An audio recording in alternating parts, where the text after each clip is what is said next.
राजवीर एक बेहद गरीब अपाहिज व्यक्ति था। वो एक गांव में अपनी पत्नी मूरा और 10 वर्षीय पुत्री चमकी के साथ रहता था। राजवीर की पत्नी गांव के जमींदार के घर में बर्तन मांजकर अपने परिवार का पेट पालती थी और राजवीर दूसरों के खेतों में छोटा मोटा काम कर लिया करता था। महीने में 15 दिन उसके परिवार को भूखा सोना पड़ता था। एक दिन मूरा की तबीयत खराब हो गई और उस दिन वो काम पर ना जा सकी। अगले दिन मूरा जब काम पर गई तो जमींदार की पत्नी रुक्मणी क्रोधित होकर मूरा से बोली, कल काम पर क्यों नहीं आई थी मूरा? कहाँ मर गई थी? सारा दिन इंतजार करते करते बीत गया। मालकिन, कल मुझे बहुत तेज बुखार था, शरीर बुरी तरह से दुख रहा था, इस वजह से काम पर नहीं आई। तुझे काम करने के लिए पैसे दिए जाते हैं, छुट्टी करने के लिए नहीं। गलती हो गई मालकिन, आइंदा से छुट्टी नहीं करूंगी। अगर करेगी तो तुझे धक्के देकर बाहर निकाल दूंगी। कल की छुट्टी के पैसे तुझे नहीं मिलेंगे। ऐसा मत कीजिए मालकिन, आप अच्छी तरह से जानती हैं कि आप जो भी पैसा मुझे देती हैं उससे मेरे घर का गुजारा चलता है। और तेरा वो लंगड़ा पति, वो कुछ काम नहीं करता? वो तो बेचारे अपाहिज हैं, खेतों में कोई छोटा मोटा काम कर लेते हैं, बदले में उन्हें बचा कुचा थोड़ा सा भोजन मिल जाता है। और तेरी एक बेटी भी तो है, वो क्या करती है? स्कूल तो वो जाती नहीं, दिन भर घर में पड़े पड़े खाती रहती है। उसे भी काम पर क्यों नहीं लगाती?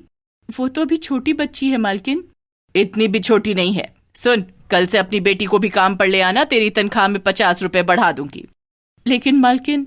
लेकिन वेकिन कुछ नहीं। अगर बेटी को कल नहीं लाई तो तुझे भी यहां आने की कोई जरूरत नहीं। रुक्मणी की बात सुनकर मूरा चुप हो गई। अगले दिन मूरा अपनी बेटी चमकी को भी काम पर ले गई। रुक्मणी चमकी की ओर देखकर बोली, क्या नाम है तेरा? मेरा नाम चमकी है। स्कूल जाती है?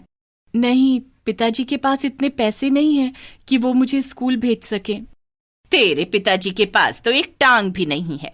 अपने लिए एक ढंग की बैसाखी तो खरीद नहीं सकता वो, तुझे क्या खाक स्कूल भेजेगा? चल काम पर लग जा। चमकी रोजाना अपनी माँ के साथ रुक्मणी के घर पर काम पर जाने लगी। रुक्मणी चमकी से सारा दिन धूप में जानवरों की तरह काम करवाती। रुक्मणी का छोटा भाई नंदलाल भी अपनी बहन के साथ ही रहा करता था। नंदलाल एक 45 वर्षीय अविवाहित अय्याश किस्म का व्यक्ति था, जो उस बेचारी छोटी बच्ची चमकी को अच्छी नजर से नहीं देखता था। एक दिन चमकी अचानक धूप में काम करते करते बेहोश हो गई। चमकी को बेहोश देख मूरा दौड़ती हुई वहां आ गई। क्या हुआ मेरी बच्ची, क्या हुआ? अरे आंख से अंधी है क्या, दिखाई नहीं देता? बेहोश हो गई है ये। लेकिन कैसे? अरे मुझे क्या पता कैसे बेहोश हो गई। पानी डाल इसके ऊपर, होश में आ जाएगी। मूरा ने चमकी को होश में लाने की बहुत कोशिश की, लेकिन चमकी को होश नहीं आया। बेचारी मूरा चमकी को गोद में उठाए डॉक्टर की दुकान पर चली गई। इसके तो लिवर में बहुत खतरनाक इन्फेक्शन है, इसे इलाज की तुरंत जरूरत है। तुम एक काम करो, 5,000 का बंदोबस्त जल्दी से करो, इसे तुरंत ट्रीटमेंट चाहिए। क्या 5,000 रुपए? डॉक्टर साहब, मेरे पास तो 5 पैसे भी नहीं है। देखो, पैसों का इंतजाम तो करना होगा, नहीं तो तुम्हारी बच्ची की जान भी जा सकती है। डॉक्टर की बात सुनकर मूरा रोने लगी। मूरा और बेचारा अपाहिज राजवीर ने मदद के लिए गांव के हर घर का दरवाजा खटखटाया, मगर किसी ने भी उनकी मदद नहीं की। थक हार कर मूरा रोती हुई रुक्मणी के पास चली गई। तेरा दिमाग तो ठीक है मूरा, 5,000 रुपए तूने कभी सपने में भी देखे हैं? मैं आपकी एक एक पाई चुका दूंगी, पर मेरी बच्ची को बचा लीजिए। रुक्मणी कुछ कहने वाली थी कि तभी नंदलाल मक्कारी से मुस्कुराता हुआ वहां पर आ गया। ये लो 5,000 रुपए, और सबसे पहले जाकर चमकी का इलाज कराओ। मूरा और राजवीर पैसे लेकर वहां से चले गए।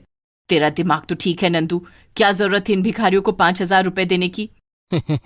मैंने उन्हें 5,000 रुपए देकर कोई एहसान नहीं किया है दीदी, मुझे चमकी के साथ विवाह करना है। ओ, तब भी मैं कहूं कि तेरे अंदर अचानक राजा हरिश्चंद्र कैसे जाग गया। चल ठीक है, वैसे भी कोई स्त्री तो तुझसे विवाह करती नहीं है, इसी बहाने हमें एक मुफ्त की नौकरानी घर पर मिल जाएगी और मूरा को मैं फिर धक्के देकर बाहर निकाल दूंगी। कुछ ही दिनों में चमकी ठीक होकर घर पर आ गई। चमकी के ठीक होते ही अगले दिन नंदलाल रुक्मणी के साथ वहां पर आ धमका। मालकिन आप? वैसे तो मुझे तुम्हारे जैसे भिखारी के घर पर आने का कोई शौक नहीं है। नंदलाल ने तुम्हारी बेटी के इलाज के लिए जो 5,000 रुपए दिए थे, मैं वो वापस मांगने आई हूँ। लेकिन रुक्मणी जी, कल ही तो मेरी बेटी ठीक होकर घर आई है, आप हमें थोड़ी मोहलत तो दे दीजिए। मैं तुझसे बात नहीं कर रही लंगड़े, मूरा से बात कर रही हूँ। पैसे तो अभी चाहिए मूरा। लेकिन अभी तो मेरे पास एक फूटी कौड़ी नहीं है मालकिन, आप तो मेरी आर्थिक स्थिति जानती हैं। पैसे नहीं है तेरे पास तो क्या हुआ, एक चीज है वो मुझे दे दे। कौन सी चीज? देख मुरा, मेरा भाई नंदलाल तेरी बेटी चमकी को पसंद करता है। तू अपनी बेटी का विवाह मेरे भाई से करा दे, तेरे ऊपर 5,000 का कर्ज हम माफ कर देंगे। रुक्मणी की बात सुनकर राजवीर और मुरा के पैरों से जमीन खिसक गई। ये कैसी बातें कर रही हैं आप मालकिन? चमकी अभी सिर्फ 10 साल की छोटी बच्ची है। अरे बच्ची है तो क्या हुआ, बाल विवाह के बारे में नहीं सुना क्या? मैं अभी 15 वर्ष की थी जब मेरा विवाह हुआ था। और वैसे भी ये आजकल नए जमाने के चोचले हैं। पहले इसी उम्र में लड़कियां ब्याही जाती थी। और तुझे तो खुश होना चाहिए कि तेरी बेटी इतने बड़े खानदान में ब्याही जा रही है। अरे मेरा भाई तेरी बेटी चमकी को रानी बनाकर रखेगा, रानी। देखता क्या है नंदू, उठा बहू को। मूरा और राजवीर रुक्मणी और नंदलाल के सामने हाथ जोड़कर गिड़गिड़ाते रहे, मगर वो दोनों जबरदस्ती चमकी को उठाकर अपनी हवेली ले गए। रुक्मणी ने पंडित को बुलाकर जबरदस्ती चमकी का विवाह नंदलाल से करवा दिया और मूरा को धक्के देकर बाहर निकाल दिया। चमकी के साथ अत्याचार होने शुरू हो गए। रुक्मणी चमकी से सारा दिन घर का कामकाज करवाती और नंदलाल आधी आधी रात चमकी से अपने पैर दबवाता रहता। वो उस छोटी सी बच्ची से बहुत बुरा व्यवहार करता। ऐसे ही 1 साल बीत गया। मूरा और राजवीर को दिन रात अपनी बेटी की चिंता सताए रहती। एक रात मूरा रोते हुए अपने पति से बोली, मेरी बेटी का सिर्फ इतना दोष था कि वो एक गरीब माता पिता की संतान थी। खेलने कूदने वाली उम्र में इन पापियों ने उस बेचारी का जबरदस्ती ब्याह करा दिया। मुझे हर समय अपनी बेटी की चिंता खाए रहती है मूरा। मैं खुद को कितना असहाय महसूस करता हूँ, मैं तुम्हें बता नहीं सकता। आप पुलिस में रिपोर्ट दर्ज क्यों नहीं कराते? पुलिस गरीब के लिए नहीं होती मूरा। तुम्हें क्या लगता है, क्या मैं पुलिस वालों के पास नहीं गया? अरे उन्होंने मुझे धक्के देकर बाहर निकाल दिया। रुक्मणी के पति का थाने में भी अच्छा खासा दबदबा है। पूरा 1 साल बीत गया, उन निर्दयी लोगों ने मुझे मेरी बेटी से मिलने भी नहीं दिया। लेकिन आप कान खोलकर सुन लीजिए, कल कुछ भी हो जाए मैं अपनी बेटी से मिलकर रहूंगी। मूरा और राजवीर उस रात रोते रोते ही सो गए। मगर उसी रात चमकी के पेट में भयंकर दर्द उठा। चमकी दर्द से चिल्लाने लगी, अरे क्या हुआ है इसे? पता नहीं दीदी, ये मेरे पैर दबा रही थी, अचानक ही दर्द से चीखने लगी। कहीं तूने इसके साथ कुछ उल्टा सीधा तो नहीं किया? अरे मेरी पत्नी है, क्या मुझे इस पर इतना भी अधिकार नहीं है? अरे बेवकूफ, ये अभी तक बालिग नहीं हुई। कहीं गलती से भी ये अगर गर्भवती निकली और ये बात सारे समाज में फैल गई तो हम कहीं मुंह दिखाने लायक नहीं रहेंगे। वैसे भी आजकल सोशल मीडिया का दौर है। तो मैं अब क्या करूं? मरने दे इस हरामखोर को, मैं तेरा दूसरा ब्याह करा दूंगी। चमकी की दर्द से चीखते चीखते कुछ देर बाद मौत हो गई। रुक्मणी ने नंदलाल की मदद से चमकी की लाश गांव के कूड़े के ढेर में फेंकवा दी। अगले दिन मूरा अपनी बेटी से मिलने आई।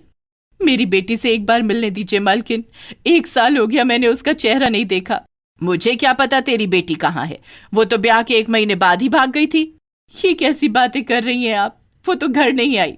तो जाकर उसे ढूंढ, मेरा दिमाग मत खा। इतना बोलते हुए रुक्मणी ने धक्के देकर मूरा को घर से बाहर निकाल दिया। मूरा अपने पति के साथ पागलों की तरह अपनी बेटी को ढूंढने लगी और उसे उसकी बेटी का शव कूड़े के ढेर में मिला। अपने दिल की तसल्ली के लिए वो उसे डॉक्टर के पास ले गई। आई एम सॉरी मूरा, तुम्हारी बेटी अब इस दुनिया में नहीं है, लेकिन ये तो गर्भ से थी। ये सुनकर मूरा और राजवीर बिलक बिलक कर रोने लगे। उसी समय डॉक्टर के यहाँ पर शहर की सबसे बड़ी समाज सेविका रंजना भी मौजूद थी। व्हाट? 10 साल की लड़की प्रेग्नेंट? ये कैसे पॉसिबल हो सकता है? मूरा और राजवीर ने रोते रोते सारी घटना रंजना को बताई। रंजना ने यह खबर तुरंत प्रेस में लीक कर दी। अगले दिन पुलिस रुक्मणी और नंदलाल को खींचती हुई घर से उठाकर ले गई। अदालत में वो दोनों दोषी पाए गए। उन दोनों को फांसी की सजा सुनाई गई। मगर राजवीर और मूरा आज भी अपनी बेटी चमकी को याद कर कर के रोते रहते हैं।